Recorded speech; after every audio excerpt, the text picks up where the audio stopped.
131. அதுதான் டார்கெட். எம்ஜிஆர் விட ஒரு சீட்டு அதிகமாக வாங்கி இந்த ஆட்சியை ஸ்டெபிலைஸ் பண்ணணும் அப்படின்றதுதான் கணக்கு போல தெரியுது. இந்த தாவேகாவுடைய செயல்பாடுகளுக்கு அவங்க கொடுக்கக்கூடிய அந்த டிஃபென்ஸ் இது எல்லாத்தையுமே நம்ம பார்க்கையில அவங்க ஆல்மோஸ்ட் ஒரு தாவேகா கட்சியில கலந்துட்டாங்க அப்படின்னு சொல்லக்கூடிய அளவுலதான் இருக்கு. எடப்பாடிக்கு திடீர்னு ஒரு சந்தேகம் வந்தால் வந்துடும்.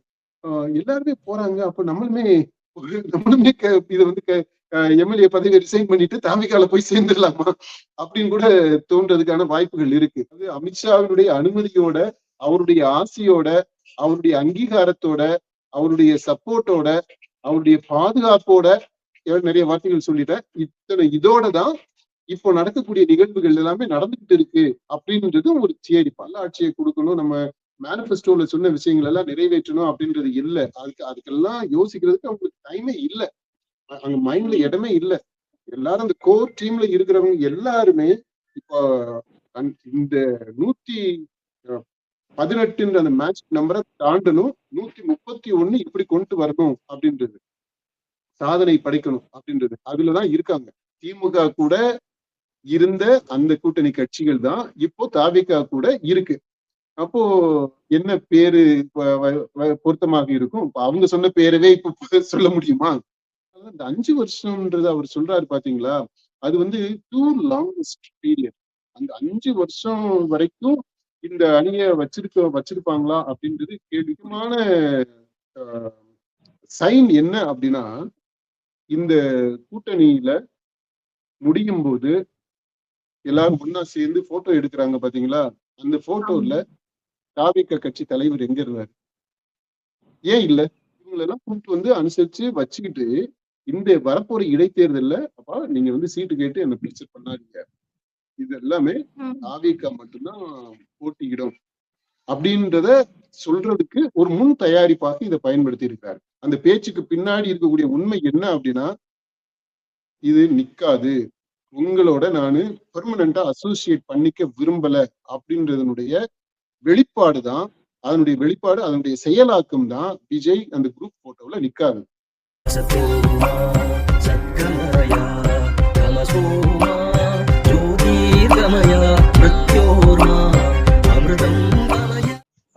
தாவேகா அரசுக்கு ஆதரவு அளிக்கும் தோழமை கட்சிகளின் ஆலோசனை கூட்டம் வந்து முதல்வர் விஜய் தலைமையில நடந்துச்சு. அதுல வந்து எல்லா தோழமை கட்சியினுடைய தலைவர்கள், எம்பிக்கள், சட்டமன்ற உறுப்பினர்கள், முக்கிய நிர்வாகிகள்லாம் வந்து கலந்துகிட்டாங்க. இந்த ஆலோசனை கூட்டத்துல வந்து 3 முக்கியமான விஷயங்கள் வந்து ஆலோசிக்கப்பட்டதாகவும் வந்து பத்திரிகையாளர் சந்திப்புல வந்து தெரிவிச்சிருந்தாங்க தலைவர்கள். இதை தொடர்ந்து வந்து முதலமைச்சரும் அங்க வந்து பேசின விஷயங்கள்லாம் வெளி வந்திருக்குது. அந்த விஷயங்களை பத்தி நம்ம பேசலாம்லப்பா? கண்டிப்பா பேசணும்ப்பா, முக்கியமான டாபிக் தான், பேசிடுவோம், சொல்லுங்க. அப்ப முதல்ல இந்த தாவேகா அரசுக்கு ஆதரவு அளித்த எல்லா தோழமை கட்சிகளும் கலந்துகிட்டாங்க. சிபிஐ, சிபிஎம் தவிர கலந்துகிட்டாங்க. சிபிஎம் வந்து முதலமைச்சரை வந்து தலைமைச் செயலகத்துல போய் பார்த்து பேசிட்டு வந்தாங்க. இவங்க போய் இந்த தோழமை கட்சிகள் வந்து சிபிஐ வந்து ஏன்பா அந்த கூட்டத்துல கலந்துக்கிறல கலந்துக்கிறலன்ட்டு அவங்கதான் காரணம் சொல்லியிருக்கிறாங்கல்ல. அது இது ஆட்சிக்கு ஆதரவு கொடுக்குறாங்க, ஆட்சியில பங்கெடுக்க மாட்டோம் அப்படின்றது அவங்க கட்சியில முடிவு செய்தது. ஆனா அப்புறம் இது ஏதாவது மிஸ் அண்டர்ஸ்டாண்டிங் வந்துடக்கூடாது அப்படின்றதுக்காக கூட்டத்துக்கு நாங்க அங்க பணிபுரிக்கு வரல, ஆனா தலைமைச் செயலகத்துல போயிட்டு அதே முதலமைச்சரை பார்த்து பேசிட்டாங்க. இப்ப இந்த கூட்டத்துக்கு போனவங்களுமே அங்க என்ன நடந்துச்சு பாத்தீங்களா, முதலமைச்சர் கூட தனியா தான் உட்கார்ந்து பேசி இருந்திருக்கிறாங்க. உள்ள டீட்டெயிலா என்ன நடந்ததுன்ற முழு விவரம் நமக்கு கிடைக்கல. மற்றபடி பார்த்தோம் அப்படின்னா அவங்க 1-to-1 சிஎம் பேசிட்டு இருக்காங்க. அதே மாதிரி இங்க 1-to-1 இவங்களும் வந்து பேசிட்டு போயிட்டாங்க. அதாவது இவங்க கூட்டத்துக்கு போயிருந்தா என்ன பேசியிருப்பாங்களோ அந்த விஷயத்த இங்க பேசிட்டாங்க.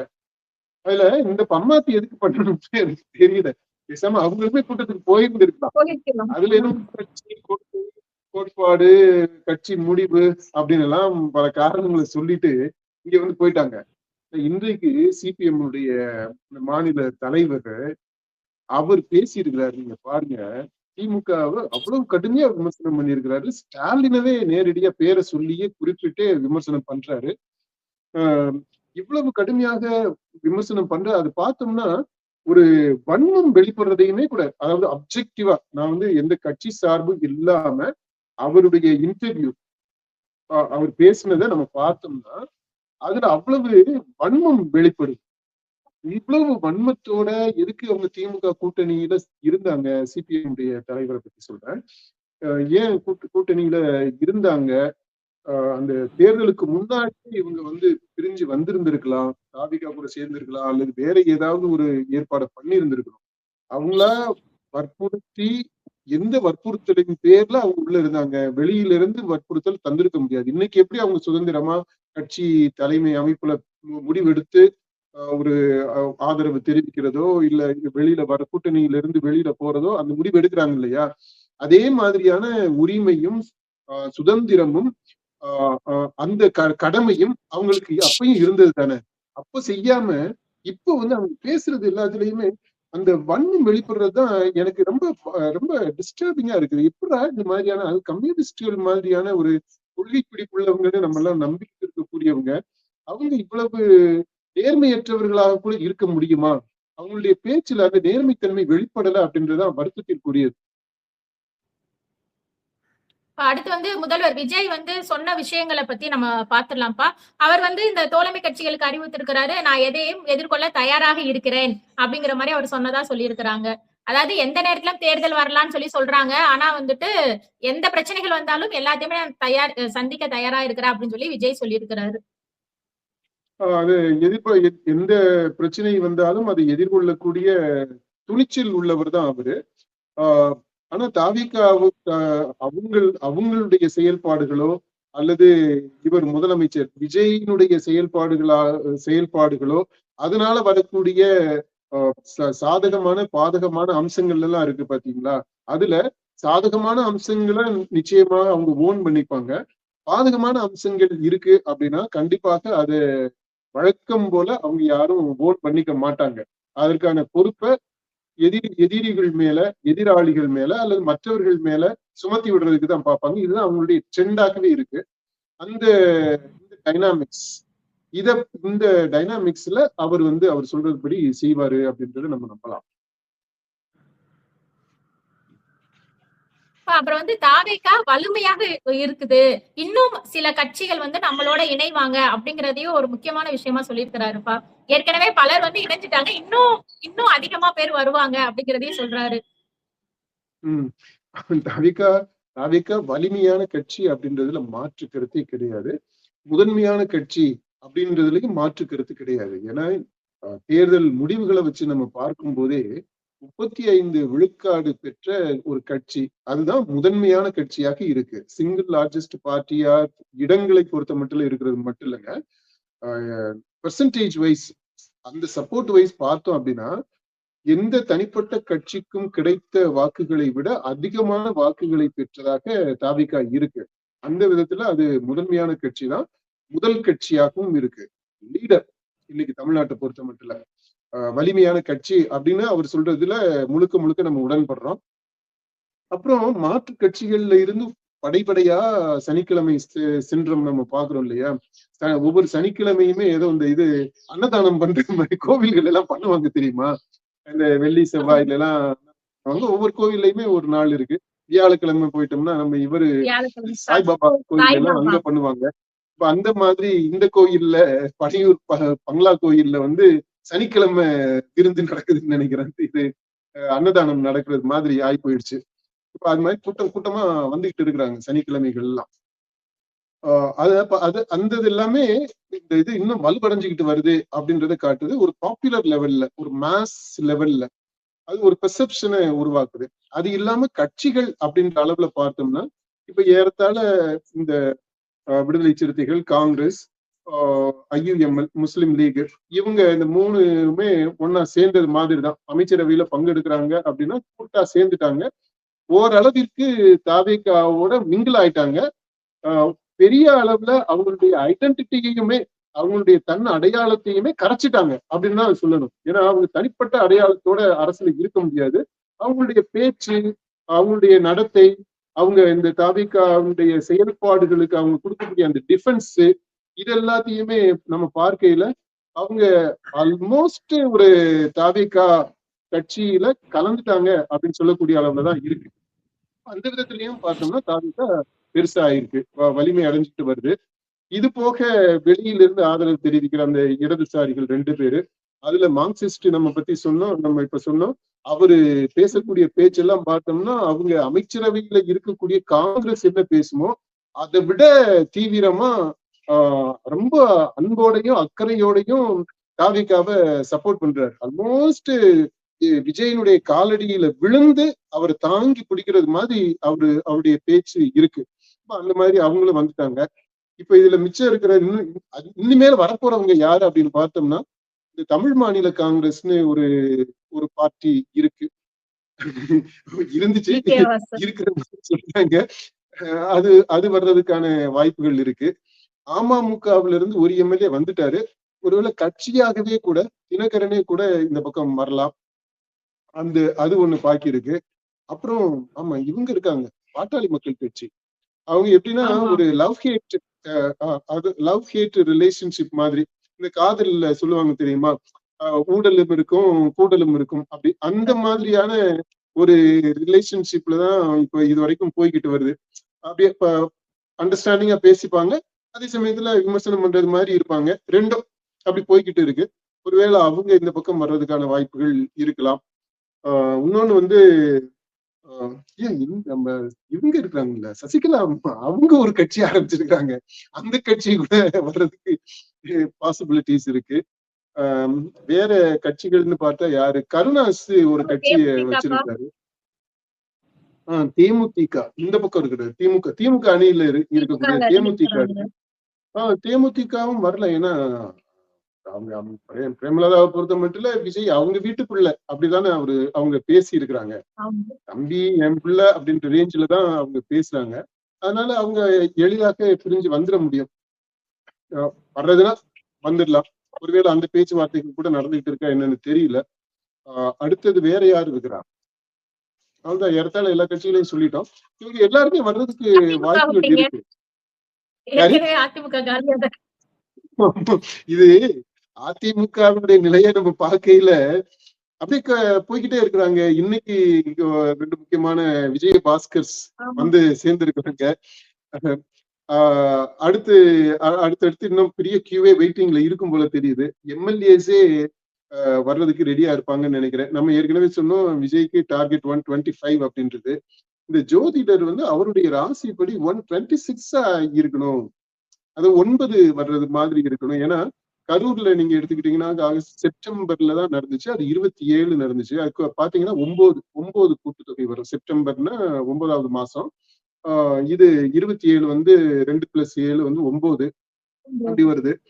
ஆனா நம்முடைய கணிப்புப்படி அவருக்கு விஜய்க்கு 8 தான் சரியான நம்பரா நமக்கு பட்டது. நம்முடைய ஆய்வுல அந்த அஸ்ட்ராலாஜிக்கல் இதுல எக்ஸாமினேஷன்ல அப்படிப்பட்டது. அதனால நம்ம 125 சொன்னோம். ஆனா 126ன்றாங்க. அப்புறம் இப்போ லேட்டஸ்டா என்ன சொல்றாங்க அப்படின்னா, இந்த ஊடகங்கள் எல்லாமே விஜய் வந்து அவரை ஊன் பண்றது மாதிரி பேசிட்டாங்க. என்னன்னா அவரு பெர்சன்டேஜ் வைஸ் 35, ஆனா சீட்டுன்னு பார்த்தோம்னா அது வந்து 108 தான். 108 இடங்கள். இந்த 108ன்றது எம்ஜிஆர் ஒப்பிடும் போது அந்த பெற்ற சப்போர்ட்டினுடைய பெர்சன்டேஜ் வந்து அதிகமாக இருக்கு. ஆனா இடங்களை பொறுத்த மட்டும் அவர் 130 வாங்கிட்டாரு, இவர் வந்து 108 தான் வாங்கியிருக்கிறாரு அப்படின்னு சொல்லி, அதாவது எம்ஜிஆரை விட இவர் கொஞ்சம் கீழே தான், எம்ஜிஆரோட விஜய் கம்பேர் பண்ண முடியாது அப்படின்னு சொன்ன அந்த காமெண்ட்ஸ் எல்லாமே அவரு சரி நல்லபடியா அவர் எடுத்துக்கிறலன்னு நினைக்கிறேன். அவரை ஹர்ட் பண்றது மாதிரி ஆயிடுச்சு போல. இப்ப அதனால என்ன மேண்டேட் கொடுத்திருக்கிறாரு அப்படின்னா விஜய் 131 அதுதான் டார்கெட். எம்ஜிஆர் விட ஒரு சீட் அதிகமாக வாங்கி இந்த ஆட்சியை ஸ்டெபிலைஸ் பண்ணணும் அப்படின்றதுதான் கணக்கு போல தெரியுது. இப்ப அதனால 131 நம்ம கணக்கு நம்மளும் மாத்திக்கிடுவோம். ஏன்னா லேட்டஸ்டா என்ன சொல்றாங்க, என்ன இருக்கோ அதை அப்டேட் பண்ணிக்கிடுவோம். 125 இல்ல 131. இப்போ டார்கெட் 131. அதுதான் இப்போதைக்கு லேட்டஸ்டாக நமக்கு தெரிய வந்த அந்த செய்தி. இப்ப இந்த 131 இடங்கள் வரணும்னா அது அதிமுகவுல இருந்து ஆட்கள் எல்லாம் வர்றதுக்கு ரெடியா இருக்கிறாங்க. இப்படி எல்லாரும் கலந்து போய்கிட்டே இருக்கிறாங்க. ஒரு வளர்மதி போயிட்டாங்க. இன்னொரு அடுத்த வளர்மதியும் வர்றதுக்கான முஸ்தீப்ல இருப்பாங்க போல தெரியுது. அப்புறம் அடுத்து விஜய் பாஸ்கர்ஸ் வந்துட்டாங்க. அப்புறம் அங்க இருக்கக்கூடிய விஜய்கள் எல்லாமே வந்துருவாங்கன்னு நினைக்கிறேன். பாஸ்கர்கள் எல்லாம் வந்துருவாங்க. மத்த எது மணி குரூப்ஸ் ஆமா அவங்க எல்லாம் வருவாங்க. வர்றதுக்கு ரெடியா இருக்கிறாங்க போல. இப்படி வர்றதை பார்த்தா எடப்பாடிக்கு திடீர்னு ஒரு சந்தேகம் வந்தாலும் வந்துடும். எல்லாருமே போறாங்க. அப்ப நம்மளுமே இதை வந்து எம்எல்ஏ பதவியை ரிசைன் பண்ணிட்டு தாமிகால போய் சேர்ந்துடலாமா அப்படின்னு கூட தோன்றதுக்கான வாய்ப்புகள் இருக்கு. அதாவது அதிமுக இவென்ச்சுவலா தாமிகாவுல கலந்துடுறதுக்கான சூழல் கூட வரலாம். எடப்பாடியே அந்த அந்த முடிவுக்கு வரலாம் அப்படின்ற ஒரு நிலைதான் இன்னைக்கு இருக்கு. அதனால விஜய் சொன்னதுல பேரளவுக்கு உண்மை இருக்கு. தாவிகாவுக்கு பல கட்சிகள் வரலாம். பாஜக மட்டும் வருமா என்னன்னு தெரியல. பாஜக வர்றதுக்கு வாய்ப்புகள் கம்மி. ஏன்னா பாஜக தானே எல்லாத்தையுமே செய்ய சொல்றாங்க அப்படின்னு ஒரு தேரி இருக்கு. பாஜக அதாவது அமித்ஷாவினுடைய அனுமதியோட, அவருடைய ஆசையோட, அவருடைய அங்கீகாரத்தோட, அவருடைய சப்போர்ட்டோட, அவருடைய பாதுகாப்போட, நிறைய வார்த்தைகள் சொல்லிட்டேன். இதோட தான் இப்போ நடக்கக்கூடிய நிகழ்வுகள் எல்லாமே நடந்துகிட்டு இருக்கு அப்படின்றது ஒரு தியரிப்பா. இது திமுகவுடைய தியரி இல்ல. திமுகவே இந்த மாதிரி அந்த குதிரை பேரத்துல போறாங்க அது மாதிரி எல்லாம் சொல்றாங்க இல்லையா, அதுவுமே கூட இவருடைய கண் பார்வையின் கீழே தான் நடக்குது, கண் அசைவுல தான் நடக்குது அப்படின்ற மாதிரி பல தியரிகள் இருக்கு. அதனால நம்ம தியரிஸை பத்தி அங்கங்க சொல்லக்கூடிய நான் பேசிக்கிட்டு இருக்கக்கூடிய விஷயங்களை தான் நம்ம சொல்றோம். இது எல்லாத்தையும் விட்டுட்டு நம்ம பார்த்தோம்னா இது விஜய் சொன்னது அது உண்மைதான், அது ஏற்றுக்கொள்ளக்கூடியதுதான். தாவிக ஸ்ட்ராங்கா இருக்கு. இன்னும் பல கட்சிகள் வந்து சேர்வதற்கான ஸ்கோப் இருக்கு. வருவாங்களா வரமாட்டாங்களா அப்படின்றது இன்னும் ஒரு சில மாதங்கள், ஒரு சில வாரங்கள்ல நமக்கு தெரிஞ்சு. அடுத்தபடியா இந்த கூட்டணிங்கிறது பல ஆண்டுகள் நீடிக்கும் அப்படிங்கறதே அவர் சொல்லியிருக்கிறாருப்பா. பல ஆண்டுகள் நீடிக்கும் கூட்டணி பல ஆண்டுகள் நீடிக்குமா அப்படின்றது அது உறுதியாக சொல்ல முடியாது. அந்த இடத்துல அவரு சரி கூட்டணி கட்சிகளை கொஞ்சம் குஷிப்படுத்தணும் அப்படின்றதுக்காக சொல்றாரு, தொண்டர்களையும் உற்சாகப்படுத்தணும்ன்றதுக்காக சொல்றாரு. அடுத்து இது வந்து மைனாரிட்டி ஆட்சி அப்படின்றத மாற்றணும், அந்த இமேஜை மாற்றணும். இது வந்து வலுவான ஆட்சியாகத்தான் இருக்கு. கட்சின்றது வேற, ஆட்சின்றது வேற. கட்சியை பொறுத்த மட்டும் ஸ்ட்ராங்கா இருக்கு, ஆட்சியை பொறுத்த மட்டும் வீக்கா இருக்கு. ஏன்னா போதுமான எம்எல்ஏஸ் இல்ல. இப்போ அதுதான் அவங்களுடைய பிகஸ்ட் பாதரேஷனாகவும் இருக்கு. பெரிய ப்ரீஆக்குபேஷன் என்னன்னா நல்ல ஆட்சியை கொடுக்கணும், நம்ம மேனிபெஸ்டோல சொன்ன விஷயங்கள் எல்லாம் நிறைவேற்றணும் அப்படின்றது இல்ல. அதுக்கெல்லாம் யோசிக்கிறதுக்கு அவங்களுக்கு டைமே இல்லை, அங்க மைண்ட்ல இடமே இல்லை. எல்லாரும் அந்த கோர் டீம்ல இருக்கிறவங்க எல்லாருமே இப்போ இந்த 118 அந்த மேட்ச் நம்பரை தாண்டணும், 131 இப்படி கொண்டு வரணும் அப்படின்றது, சாதனை படைக்கணும் அப்படின்றது அதுலதான் இருக்காங்க. இப்போ அந்த ப்ரீஆக்குபேஷன்ல இருக்கிறதுனால மற்ற விஷயங்களுக்கு எல்லாத்துக்குமே இடம் இல்லை இங்க. தாவிக தலைமையிலான இந்த கூட்டணிக்கு வந்து விரைவில் பேரை வந்து அறிவிப்பேன் அப்படிங்கறதையும் சொல்லியிருக்கிறாருப்பா அடுத்த கூட்டத்துல. அந்த பேரை வந்து முதலமைச்சர் அவரு தனியா முடிவு பண்ணி சொல்லுவாரா, இல்ல அவரு இவங்க எல்லாரும் சேர்ந்து ஒரு பேரை உருவாக்குவாங்களா? அவர் முன்மொழிவாரு, மத்தவங்க சொல்லுவாங்க பொதுவா ஏதாச்சும் ஒரு பேர் வைக்கிறாங்க அப்படின்னா தெரியல. ஆனா எப்படி நடக்க போகுதுன்னு தெரியல. ஆனா நான் கேள்விப்பட்டேன் அவர் ஏற்கனவே ஒரு நல்ல பேரை அவர் அறிவிப்பாரு அப்படின்னு அந்த கூட்டத்துல கலந்துகிட்டவங்க சொன்னாங்க. இப்போ அதாவது என்ன பேரு வேணாலும் நல்ல பேரை வைக்கட்டும், நம்ம வாழ்த்துவோம். இந்த கூட்டணி இருக்குது இல்லையா, இப்ப இருக்கு தாவிகா கூட இப்ப இருக்கக்கூடிய கூட்டணியை தான் இந்த தேர்தல் நேரத்துல கல்லாப்பெட்டி கூட்டணி அப்படின்னாங்க, ஷேர் ஆட்டோ கூட்டணி அப்படின்னு ஆதவச்சினால ஷேர் ஆட்டோ கூட்டணினாரு. கல்லாப்பெட்டின்னு சாதாரணமா எல்லாருமே பேசினாங்க. முதலமைச்சர் வந்து சொன்னாரு இது மாதிரி எவன் அந்த அறிவாலயம் பக்கத்துல வெயிலுக்கு ஒதுங்கினாலும் நிழலுக்கு ஒதுங்கினாலும் உடனே அவனையும் கூப்பிட்டு ஒரு கூட்டணியில சேர்த்துக்கிட்டாங்க அப்படின்னு எல்லாம் பேசினாரு. அந்த கட்சிகள் தான் இப்ப கூட இருக்கிறாங்க. அந்த கட்சிகள் மட்டும்தான் இப்ப இருக்கிறாங்க. சொல்ல போனா திமுக கூட இருந்த அந்த கூட்டணி கட்சிகள் தான் இப்போ தாவிக கூட இருக்கு. அப்போ என்ன பேரு பொருத்தமாக இருக்கும்? இப்ப அவங்க சொன்ன பேரவே இப்ப சொல்ல முடியுமா? கிண்டலுக்கு சொல்றது மாதிரி இருக்கு. ஆனா அதுதான் இந்த வார்த்தைகள் பயன்பாடு அப்படின்றது ரொம்ப முக்கியம். அரசியல்ல எப்ப வேணாலும் எது வேணாலும் நடக்கலாம். அப்படியே ரிவர்ஸ் ஆகலாம், பூமராங் ஆகலாம், இந்த கர்மா ரிட்டர்ன்ஸ் அப்படின்றது மாதிரி அப்படியெல்லாம் ஆகலாம். அதனாலதான் இந்த 5 வருஷம்ன்றது அவர் சொல்றாரு பாத்தீங்களா, அது வந்து டூ லாங்கஸ்ட் பீரியட். அந்த 5 வருஷம் வரைக்கும் இந்த அணியை வச்சிருப்பாங்களா அப்படின்றது கேள்விக்குறி. எனக்கு என்ன ஐயப்பாடு இருக்குது அப்படின்னா, இந்த அணி சீக்கிரமே கலண்டுக்கிறோம், நிக்காது இப்ப இருக்கக்கூடிய இந்த கூட்டணி கட்சிகள். அதுக்கு ஒரு முக்கியமான சைன் என்ன அப்படின்னா, இந்த கூட்டணியில முடியும் போது எல்லாரும் ஒன்னா சேர்ந்து போட்டோ எடுக்கிறாங்க பாத்தீங்களா, அந்த போட்டோல தாவிக கட்சி தலைவர் எங்க இருந்தாரு? ஏன் இல்ல? அவர் கிளம்பி போயிட்டாரு அதுக்கு முன்னாடியேவும். எப்படி இல்லைங்க, அது எப்படி வழக்கமா ஒரு கூட்டம் நடக்குது, இந்த மாதிரி கூட்டணி கட்சி தலைவர்கள் எல்லாம் ஒன்னா வர்றாங்க அப்படின்னா எல்லாரும் ஒன்னா சேர்ந்து போட்டோ எடுப்பாங்க இல்லையா? இந்த கையை தூக்கி பிடிக்கிறது அப்படின்றது அது வந்து அது ஒரு ரிச்சுவல் மாதிரியே பண்றாங்க எல்லாரும். பாத்தீங்களா பயங்கர அப்படியே அது மூஞ்சிலேயே அப்படியே வெளிப்பட்டுச்சு. வைகோ ஆதவர்ஜுனா கையதான் பிடிக்கிறாரு. அதை பார்த்தோடனே எனக்கு டக்குனு பளிச்சு. மத்தவங்க யாரையுமே நான் பார்க்கல, வைக்க பார்த்து மக்கள் நல கூட்டணி 3.0 போல அப்படின்னு தோணுச்சு. ஏன்னா விஜயகாந்த் அப்படிதான் கைய பிடிப்பாரு அவரு வைகோ. அந்த மாதிரிதான் ஆதவர்ஜுனா கைய தூக்கி பிடிச்சாரு. ஆமா, இது மக்கள் நல கூட்டணி 1.0 அது ஊத்திக்கிச்சு. அது ஜெயலலிதாவுக்கு ஃபேவரபிளா இருந்துச்சு. மக்கள் நல கூட்டணி 2.0 திமுக. நம்ம அதைத்தான் நம்ம திரும்ப சொல்லிக்கிட்டே இருந்தோம். நம்ம இந்த பிரச்சார டைட்டில் தான் மக்கள் நல கூட்டணி 2.0. அது வந்து திமுக உள்வாங்கி இருக்குது, வெளியில இல்லாம அப்படின்னு சொன்னோம். ஆனா அந்த 2.0 வந்து ஒரு தாவிகாவிற்கு அனுசரணையா போயிடுச்சு. இப்ப தாவிகாவுக்குள்ள இந்த 3.0 வருது. மக்கள் நல கூட்டணி 3.0 தாவிகா கூட சேருது. இது ஒரு சகுனமா பார்த்தோம்னாலுமே கூட அது ஒரு நல்ல சகுனமா நமக்கு தெரியல. விஜய் அது குறித்து கொஞ்சம் எச்சரிக்கையா இருக்கணும்னு தான் நினைக்கிறேன். அவர் ஜோசிங் விஷயம் எல்லாம் பார்க்கக்கூடியவர். அதனால இதையுமே கவனத்துல அவர் எடுத்துக்கிடணும். அடுத்து இவருடைய எக்ஸ்பிரஷன் எல்லாம் நீங்க பாத்தீங்க அப்படின்னா, ஆதவர்ஜுனா எனக்கு வாழ்வு கொடுத்துட்டப்பா, ரொம்ப நன்றிப்பா அப்படின்றது மாதிரி அந்த நன்றி உணர்வு அதான் அப்படியே மேலோங்கி இருக்கு.